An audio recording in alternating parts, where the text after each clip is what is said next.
Uşaqlar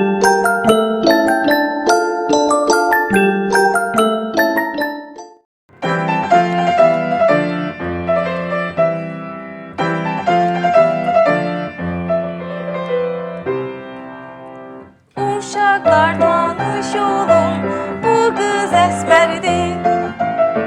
Nədənsə xoşlamır o meyvələri. Anası bir zəmbil meyvə almışdı. Əsbər də hirslənib ondan küsmüşdü. Uşaqlar, uşaqlar, bu qız əsbərdir. Nədənsə xoşlamır o meyvələri. Uşaqlar, uşaqlar, bu qız əsbərdir. Nədənsə xoşlamır o meyvələri.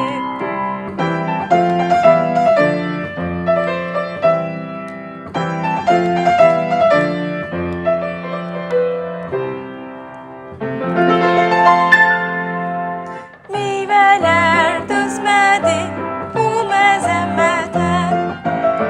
Zəmbildən hoppanıb dedi Əsmərə: Axı sən niyə bizi sevirsən? Meyvələrin faydasını niyə bilmirsən? Uşaqlar, uşaqlar, bu qız əsbərdir. Nədənsə xoşlamır o meyvələri. Uşaqlar,